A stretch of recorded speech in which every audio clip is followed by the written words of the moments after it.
Welcome all of you. CVS चल रहा था अपना, कार्डियोवैस्कुलर सिस्टम चल रहा था। उसकी जो डिजीज है वो चल रही थी। हमारी देख ली हमने, हाइपरटेंशन देख लिया, हार्ट फेलियर देख लिया, कल अपने ईसीजी देख ली थी। अब हम एंजाइना पेक्टोरिस की डिजीज की बात करते हैं। तो एंजाइना पेक्टोरिस डिजीज क्या होती है? एंजाइना पेक्टोरिस डिजीज मतलब एंजाइना पेक्टोरिस होता क्या है? एंजाइना का होता है insufficient of oxygen, decrease of oxygen, decrease of oxygen in myocardium, myocardium। Angina का मतलब होता है decrease of oxygen in myocardium. तो क्या होता है? It is a clinical condition in which decrease of oxygen in myocardium due to coronary artery obstruction, due to obstruction in coronary artery. तो decrease of oxygen in myocardium due to obstruction in coronary artery, artery. Decrease of oxygen in myocardium due to obstruction in coronary artery. ठीक है, coronary artery obstruction से narrow हो जाएगी, narrowing.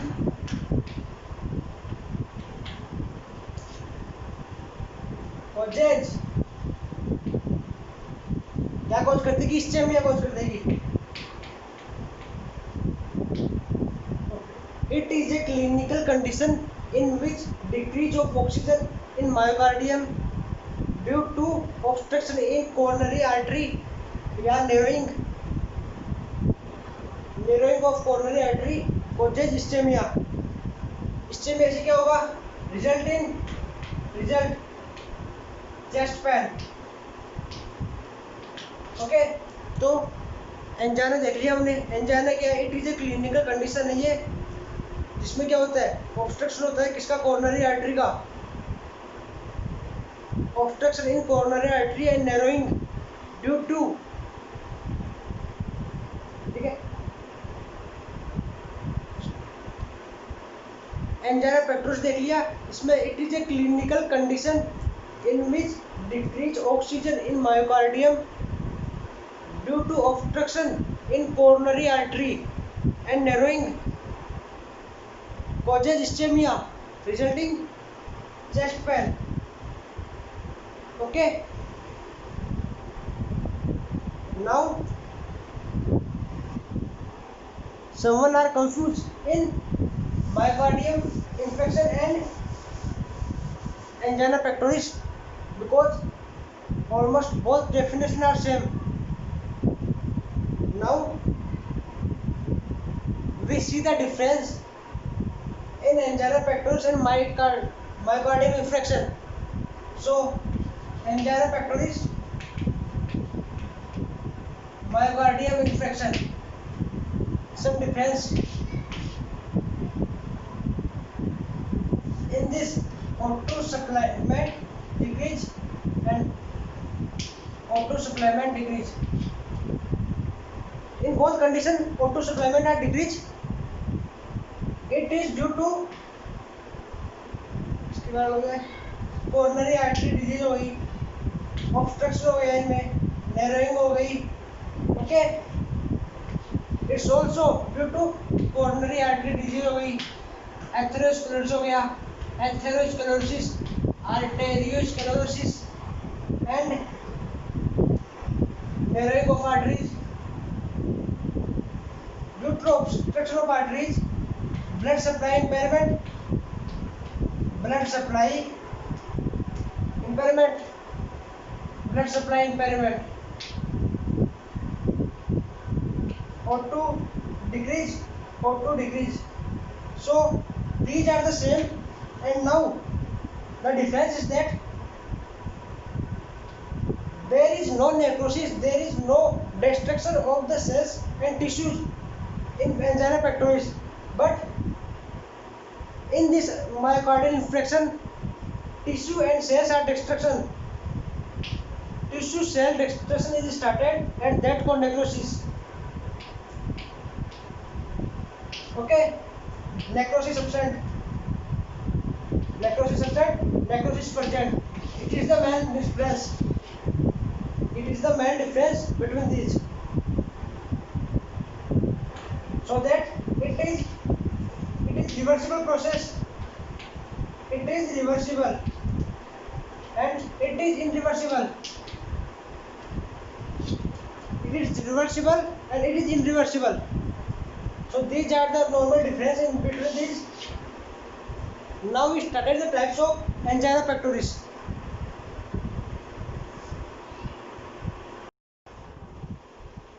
So now we started types of angina pectoris. Okay, there are 6 types of angina pectoris. The first one is, जो first angina pectoris है वो है stable angina. Stable angina.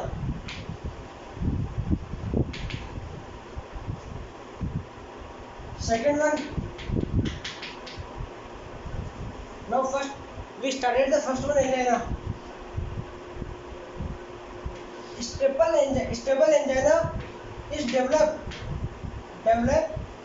during heavy work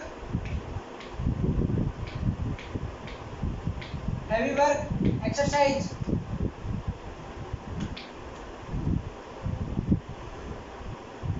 It is developed during heavy work exercise and activity. Animal activities include in this. Okay, so developed during heavy work exercise and activity. So it is also called as work angina, active angina, activity angina. So it is also called as work angina, activity angina.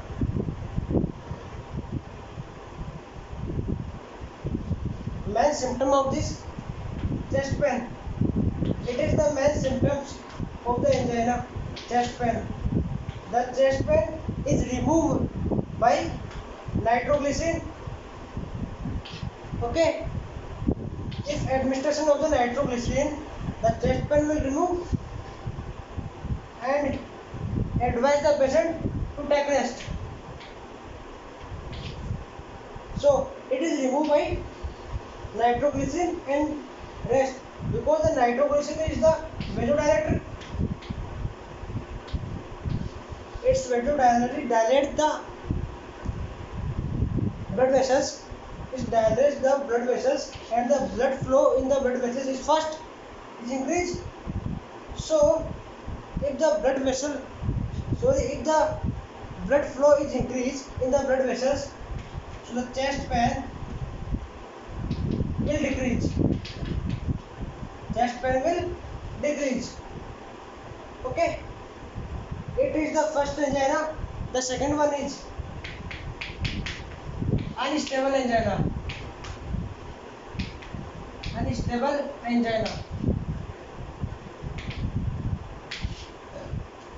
The second one is unstable angina.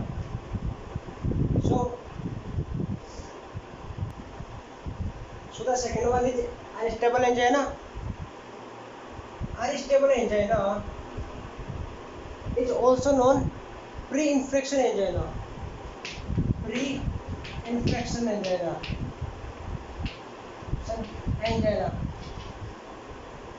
Infection situation is myocardial infection. Okay. So it is a situation of pre-infection angina, because the chest pain does not decrease by nitroglycerin and rest. The chest pain does not decrease. By nitroglycerin and rest. Okay. So next one is pain increase in night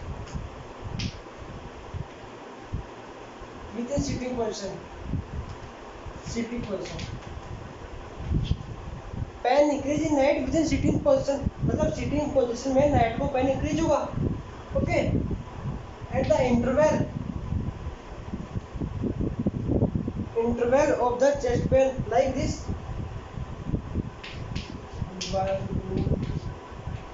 1 hour का interval है यहाँ पे. Okay, so the chest pain है 1 our के बाद बढ़ गया, इसके बाद बढ़ गया, इसके बाद बढ़ गया. ठीक है, एपिसोड के बाद जो चेस्ट पेन है वो बढ़ता जा रहा है. Increase pain after an episode, next episode pain है वो इंक्रीज होगा. At the duration of interval ये डिक्रीज होगा. मतलब पहले 1 घंटे का था, 10 मिनट मान लो, 1 मिनट मान लो, जो भी है वो डिक्रीज हो गया. यदि 1 मिनट का था वो 40 सेकंड का हो गया, 1 घंटे का था वो 30 मिनट का हो गया, कुछ भी मान लो. सो ये डिक्रीज हो जाएगा, तो पेन है वो इंक्रीज होगा. Okay, duration decrease, pain increase.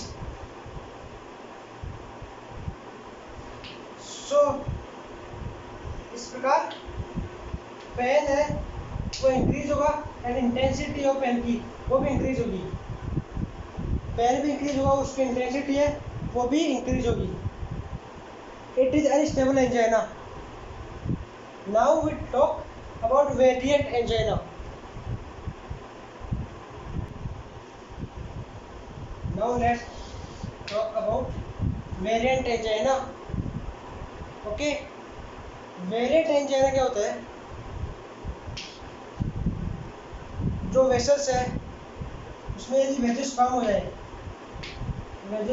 जाए तो क्या होगा? ब्लड फ्लो है वो डिक्रीज होगा, ऑक्सीजन टू सप्लाई है वो भी डिक्रीज हो जाएगी.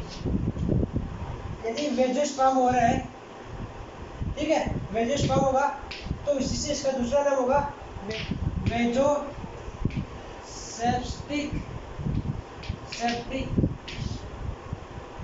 एंजाइना, वेजोसेप्टिक स्प्रिंग्स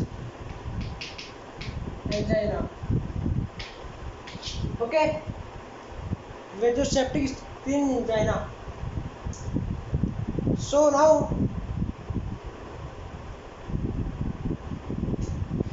बस जब इसकी ईसीजी देखते हैं अपन, तो ईसीजी में अपन को ये ईसीजी होगी नॉर्मल. ओके, ये ईसीजी है. ईसीजी में अपन को एसटी सेगमेंट है वो अपन को एलिमेंट मिलेगा. एसटी सेगमेंट अपन को एलिमेंट मिलेगा. इसमें may be shown in variant angina. Okay, now uncontrolled angina. For इसका uncontrolled angina.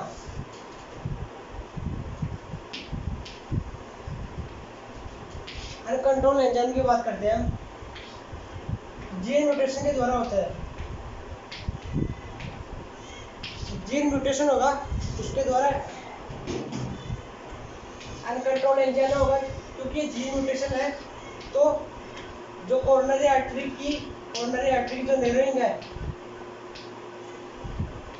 वो इंक्रीज होगी. कोरोनरी आर्टरी की जो नेरो है वो इंक्रीज होती जाएगी. ऑटो सप्लाईमेंट डिक्रीज होगी इससे.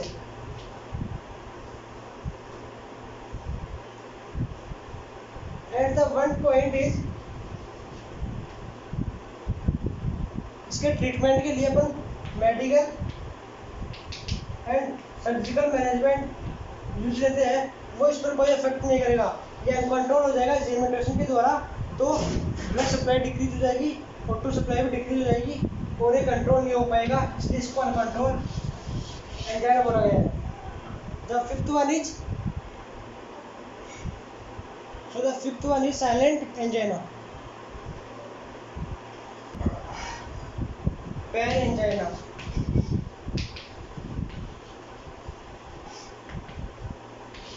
ओके,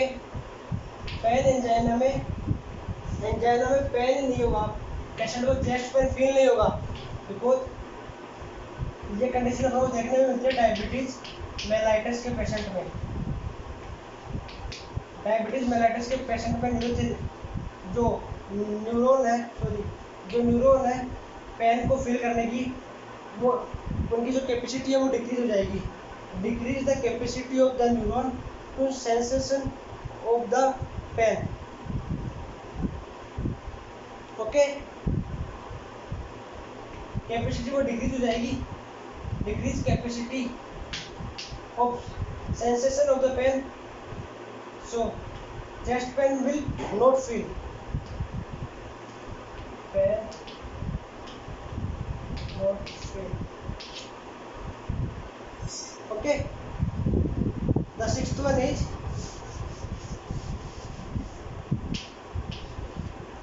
सिक्स्थ की बात कर लेते हैं हम, लास्ट अपन माइक्रो वेस्कुलर या इंटरकोस्टल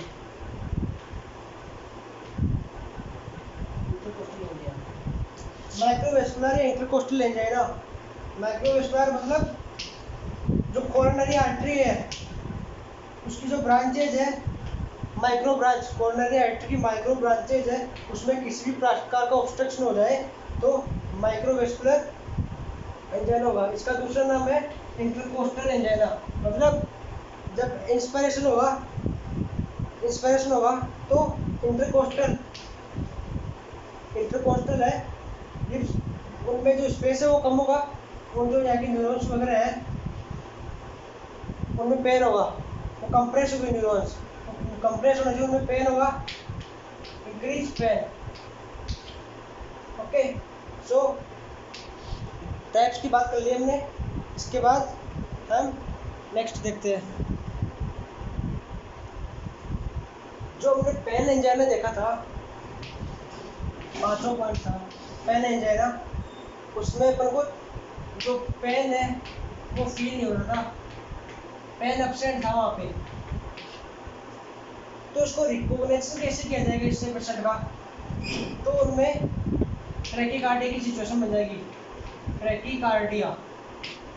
ठीक है, ब्रैकीकार्डिया पाल्पिटेशन, व्यक्ति को पेशेंट को पाल्पिटेशन करने पर जो हार्ट बीट है वो बढ़ती हुई दिखाई देगी। ओके, बढ़ती हुई सुनाई देगी अपन को। नेक्स्ट है डिजीनेस, चक्कर आएंगे व्यक्ति को। डायपोरेसिस में एक्सेसिव स्वेटिंग हो जाएगी। ठीक है, एक है dyspnoea, painful breathing, shortness of the breathing. So these are the symptoms of pen angina. Okay, pen angina, sorry, silent angina,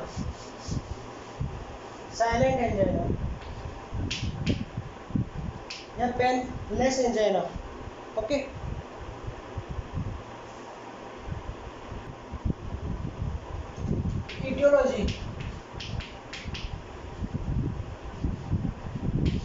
etiology में decrease O2 supply in heart,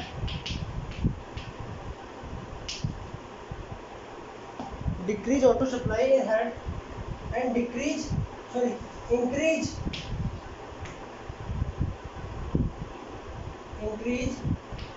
O2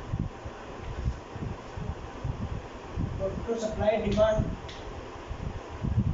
increase O2 supply demand and decrease O2 supply demand, decrease O2 supply in heart, increase O2 supply demand in heart। अब decrease कौन करेगा heart के supply को?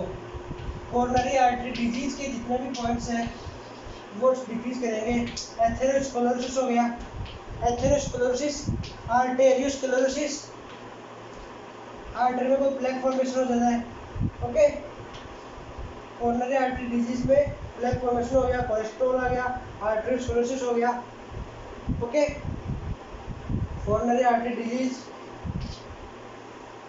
देख लिया था कि अब इंक्रीज क्या करेगा O2 सप्लाई को। इससे एक्सरसाइज, एक तो exercise, heavy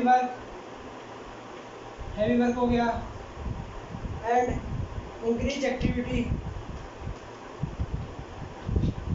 activity, stress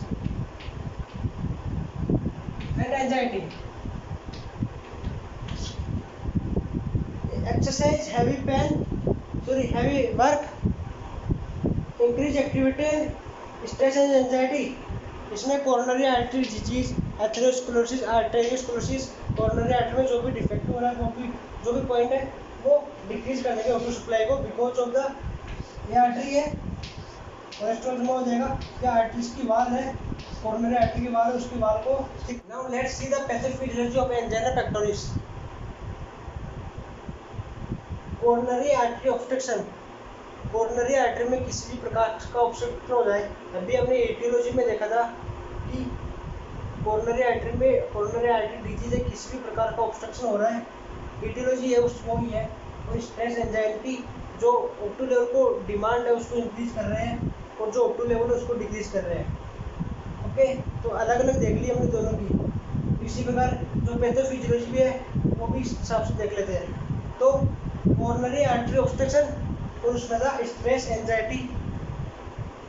obstruction होने से क्या होगा, जो ब्लड फ्लो है कोरोनरी आर्टरी में वो कम हो जाएगा और हार्ट को ब्लड सप्लाई कम हो जाएगी। तो कोरोनरी आर्टरी में ब्लड फ्लो कम हो जाएगा and decrease blood flow in the heart. जो ब्लड के पास जो कोरोनरी आर्टरी है उसका जो ब्लड फ्लो है वो डिक्रीज हो जाएगा, decrease blood flow in coronary artery. जो हार्ट के पास जो ब्लड जाएगा वो बहुत कम जाएगा। इसी प्रकार जो बीपी है वो इंक्रीज हो जाएगी स्ट्रेस में, और हाइपरटेंशन कंडीशन में जाएगी। बीपी इंक्रीज हो रही है, हार्ट रेट इंक्रीज हो रही है, और कॉन्ट्रैक्टिबिलिटी है वो इंक्रीज होगी। सो इफ ब्लड जा नहीं रहा तो O2 की जो सप्लाई है वो मायोकार्डियम तक नहीं हो पाएगी। जब ब्लड जाएगा तभी O2 सप्लाई हो पाएगी, क्योंकि ब्लड ऑक्सीजन को लेके जाता है। तो O2 की सप्लाई भी नहीं हो पाएगी मायोकार्डियम तक, इस्चेमिया की कंडीशन बन जाएगी। इस्चेमिया सप्लाई नहीं हो पा रही O2 की, तो इस्चेमिया से फिर दो कंडीशन बनती है, एक तो एरोबिक कंडीशन, एक एरोबिक एक एनारोबिक। एनारोबिक में O2 की एब्सेंस में रेस्पिरेशन होता है, और एरोबिक में O2 की प्रेजेंस में रेस्पिरेशन होता है। तो यहाँ पे एनारोबिक कंडीशन बन रही है इस्चेमिया के कारण, तो लैक्टिक एसिड का फॉर्मेशन होगा, और लैक्टिक एसिड का फॉर्मेशन होगा तो वो चेस्ट पेन को कॉज करेगा। Increase the lactic acid that is responsible for chest pen. Chest pen हुआ तो ये एंजाइना पेक्टोरिस है, chest pain, so it is angina pectoris. This is the pathophysiology of angina pectoris. Coronary artery obstruction, stress anxiety वगैरह है तो वो BP heart rate बढ़ा देंगे, यहाँ पे ब्लड फ्लो कम हो जाएगा आर्टरी का। ओके, मायोकार्डियम तक ऑटो सप्लाई नहीं हो पाएगी, इससे में कंडीशन बन जाएगी, और इससे में कंडीशन बनती है एनारोबिक और एरोबिक दो कंडीशन बनती है। तो एनारोबिक तो क्या होती है, ऑक्सीजन की अनुपस्थिति में, in absence of oxygen that can respiration. Okay, and ये ऑक्सीजन की प्रेजेंस में रेस्पिरेशन करते हैं। ऑक्सीजन के एब्सेंस में रेस्पिरेशन करेंगे तो लैक्टिक एसिड का फॉर्मेशन करेंगे, that is responsible for chest pain, और चेस्ट पेन हो गया। Okay, angina pectoris. Now we see the sign symptoms. Sign symptoms क्या है इसके? The main sign symptom is pain, chest pain. Okay, जो chest pen होता है वो स्क्विंची टाइप होता है, लाइक जैसे कोई सुई चुभती है, निडल चुभती है, उस हिसाब से पेन होता है। और पेन होता है वो माइल्ड और मॉडरेट होता है। एमआई में पेन था वो सीवियर था, यहाँ माइल्ड और मॉडरेट होता है, मॉडरेट। चेस्ट पेन से होता हुआ आर्म्स में होगा, जामे होगा एंड बैक पेन होगा। ओके, शोल्डर पेन होगा एक। इसके बाद डिस्पेनिया मतलब painful breathing and shortness of the breathing. Dysphoria, excessive sweating. Okay, excessive loss of the food. Dizziness, because dizziness की कंडीशन बन जाएगी, चक्कर आएंगे, क्योंकि जो ऑटो सप्लाई है वो ब्रेक को भी नहीं हो पाएगी, तो डिजीनेस होगा। ओके,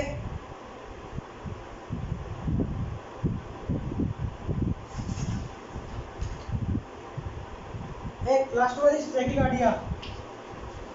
ट्रैकिकार्डिया ट्रैकिकार्डिया क्या होता है? हार्ट बीट है वो इंक्रीज हो जाएगी, हार्ट रेट है वो इंक्रीज हो जाएगी। एंड पाल्पिटेशन, पाल्पिटेशन किसी व्यक्ति को हमने दूर से देख के पाल्पिटेशन करके पता लगा लिया कि इसकी हार्ट रेट इंक्रीज हो गई है। ओके, अब डायग्नोसिस वाले पेशेंट की बात करते हैं।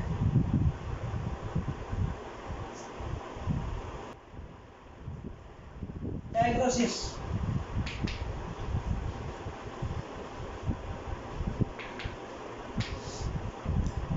डायग्नोसिस है वो देखते हैं। सबसे पहला history taken of the patient and physical examination.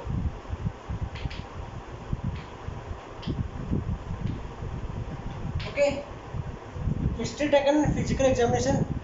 Now we done ECG. ECG में करेंगे। ईसीजी क्या है? इलेक्ट्रोकार्डियोग्राफ, कल बताया था। तो इस पेशेंट की जो ईसीजी है वो नॉर्मल होगी। इस पेशेंट की ईसीजी है वो नॉर्मल होगी, बट इन वेरिएंट, जो वेरिएंट एंजाइना था उसमें एसटी सेगमेंट है वो एलिवेंट होगा। एसटी सेगमेंट है वो एलिवेंट होगा, बाकी ईसीजी नॉर्मल होगी इसमें। ओके, नेक्स्ट है cardiac marker.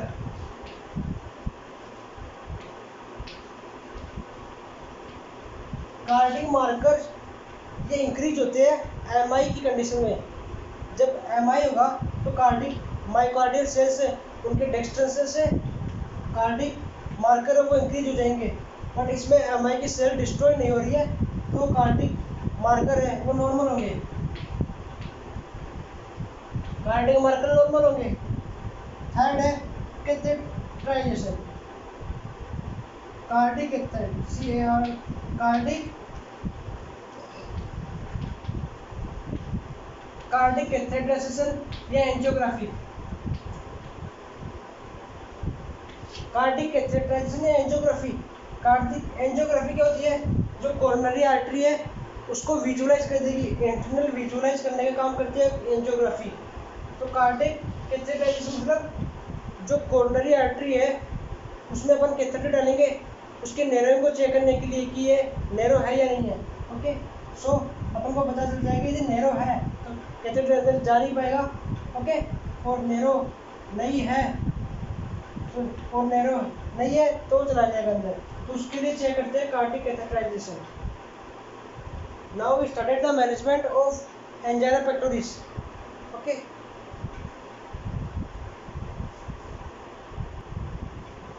now we started the management of angina pectoris. So first immediate management करेंगे पेशेंट का।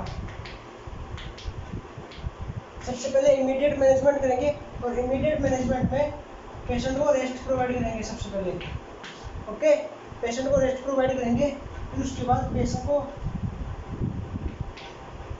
ऑटो एडमिनिस्ट्रेशन कराएंगे। ऑटो एडमिनिस्ट्रेशन करा देंगे पेशेंट को। फिर नाइट्रोग्लिसरीन है, नाइट्रोग्लिसरीन है उसका रूट पूछ ले तो सबलिंगुअल रूट होता है। सबलिंगुअल रूट के दौरान नाइट्रोग्लिसरीन उसको एडमिनिस्टर करा देंगे। ओके, जिससे पेन है, चेस्ट पेन है वो डिक्रीज होगा, because of it is a venodilator. ये वेंचोडायलेटर है, वेंचोडायलेटर है तो क्या करेगी, ब्लड वेसल्स को डायरेक्ट कर देगी और जो ब्लड का फ्लो है वो इंक्रीज कर देगी। ब्लड का फ्लो इंक्रीज हो गया तो ऑक्सीजन है उसका फ्लो भी इंक्रीज हो जाएगा, सो चेस्ट पेन कम हो जाएगा। नेक्स्ट है रेस्ट, ऑटो एडमिनिस्ट्रेशन, वेजुलाइजेशन वगैरह।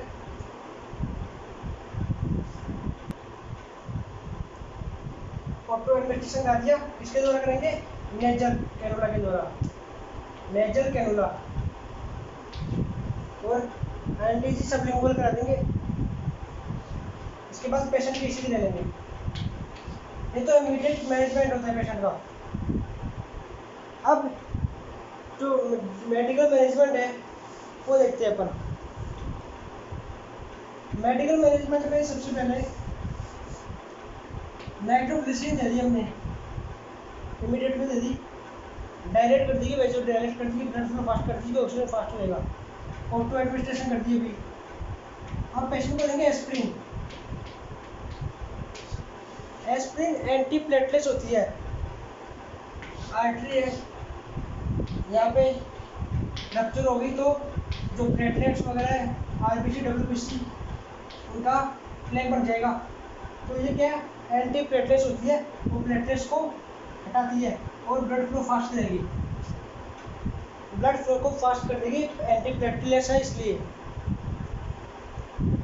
इसके बाद है एंटी लिपिडिन। एंटी लिपिडिन होती है एट्रोवास्टिन। एट्रोवास्टिन ये एंटी लिपिडिन होती है, कोलेस्ट्रॉल है उसके लेवल को कम करेगी, आर्टरी में जो कोलेस्ट्रॉल लेवल है उसको कम करने का काम करेगी। कम करने से ब्लड फ्लो फास्ट होगा, ब्लड फ्लो फास्ट होने से ऑक्सीजन लेवल भी फास्ट हो जाएगा और इससे में की कंडीशन हट जाएगी और चेस्ट पेन में वो डिक्रीज हो जाएगा। Now some hypertensive drugs. Hypertensive drugs की बात कर लेते हैं। जो हार्ट बीट,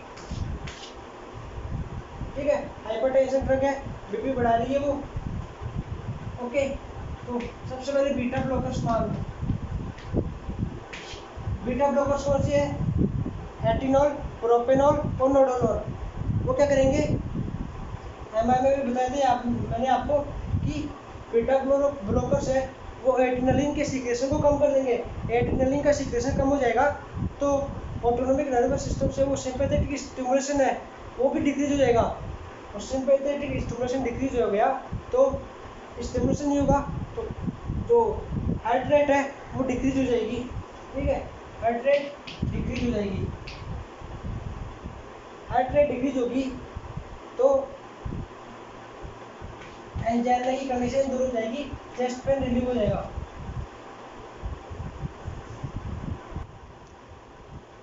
पहले हाइपरटेंसिव ड्रग्स थी बीटा ब्लॉकर्स, अब सेकेंड हाइपरटेंसिव ड्रग है एससीई इनहिबिटर। एससीई इनहिबिटर तो angiotensin converting enzyme inhibitor. Angiotensin first है, उसको एंजियोटेंसिन सेकंड में कन्वर्ट होने से रोकेगी। एंजियोटेंसिन फर्स्ट को सेकंड में कन्वर्ट होने से रोकेंगी, क्योंकि सेकंड में कन्वर्ट होती इस एंजियोटेंसिन सेकंड है वेजो कॉन्स्ट्रक्शन करेगा। वेजो कॉन्स्ट्रक्शन करेगा तो हार्ट बीट है, हार्ट रेट है वो इंक्रीज हो जाएगी, तो ये हार्ट रेट को डिक्रीज कर देगी, और हार्ट रेट डिक्रीज होते ही ब्लड का जो ब्लड सप्लाई है वो नॉर्मल होगी, आसानी से होगी, ठीक है, और ब्लड सप्लाई करेक्ट होने पर चेस्ट पेन कम हो जाएगा। बिकॉज इंट्रोड्यूस में दिखा दी कि हाइपरटेंशन है उसके कारण चेस्ट पेन हो रहा था, वो ऑक्सीजन O2 का लेवल है उसकी डिमांड को इंक्रीज कर रहा था। थर्ड है calcium channel blockers. Calcium channel blockers, calcium के चैनल्स को ब्लॉक कर देंगे तो वेजोडाइलेशन काम करेंगे, वेजोडाइलेट हो जाएगी, वेजोडाइलेशन ब्लड फ्लो फास्ट हो जाएगा, blood flow fast, auto supply भी फास्ट हो जाएगी, चेस्ट पेन है वो नहीं होगा। सो ये नॉर्मल ड्रग्स देख लीजिए हमने इसके बारे में। इसके बाद है सर्जिकल मैनेजमेंट। सर्जिकल मैनेजमेंट जो एमआई में था, एमआई में आपको करवाया था वही है इसमें। पहला PTCA, percutaneous transluminal coronary angiography, okay. दूसरा शंट वाला था कोरोनरी आर्टरी शंट, और तीसरा था bypass surgery, coronary artery bypass graphy, okay. So पहला है एंजियोग्राफी, एंजियोप्लास्टी, सॉरी एंजियोप्लास्टी में क्या करेंगे, आर्टरी है उसमें कैथेटर इंसर्ट करेंगे, कैथेटर इंसर्ट करेंगे फिर वो बलून होगा पीछे, बलून को प्रेस करेंगे, बलून को प्रेस करने से जो आर्टरीज की जो नेरोइंग है वो कम हो जाएगी। ओके, प्रेस करने से बार बार में नेरोइंग कम हो जाएगी। ठीक है, और इसका डायग्राम आप स्क्रीन पर देख सकते हो। कोरोनरी आर्टरी स्टेंट है, वो भी यही है कि जो फीमोरल आर्टरी और रेडियल आर्टरी है, फीमोरल और रेडियल आर्टरी के द्वारा कैथेटर है, ये सेंट वाला कैथेटर है, इसके ऊपर सेंट लपटा होता है मेटल का, सेंट लगा होता है। कैथेटर को फीमोरल या रेडियल आर्टरी से एंटर करेंगे, फिर जहाँ ऑब्स्ट्रक्शन है कोरोनरी आर्टरी में वहाँ लगा देंगे। फिर बलून है, यहाँ पे बलून होता है, उसको प्रेस करेंगे, प्रेस करने से ये नेरोइंग हो जाएगी और जो इसको कैथेटर को बाहर निकालेंगे और ये सेंट है वो लग जाएगा इस प्रकार से, इस प्रकार से सेंट लग जाएगा।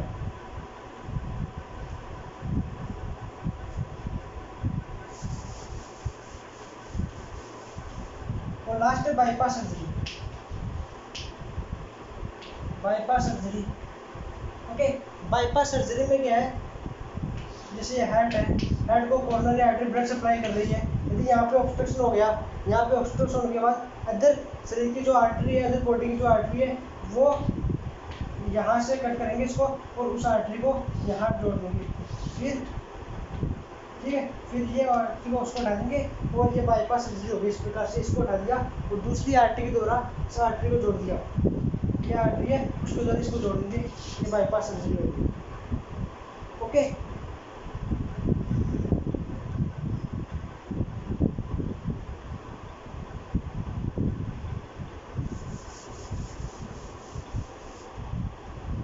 So the chapter is complete, angina pectoris complete हो गया, बता दिया सब कुछ मैंने आपको, जो इसकी डेफिनेशन थी, इंट्रोडक्शन था, aetiology, signs symptoms, pathophysiology, diagnostic evaluation and management, सब कुछ बता दिया। आपने डायग्राम के थ्रू भी देख लिया जो स्क्रीन पर आए थे अभी। ओके, अपना टॉपिक कंप्लीट है ये। कल अपन सीवीएस का दूसरा डिजीज देखेंगे और 2-3 दिन में सीवीएस को कंप्लीट करेंगे, फिर न्यू चैप्टर स्टार्ट करेंगे। Okay, best of the luck, thank you.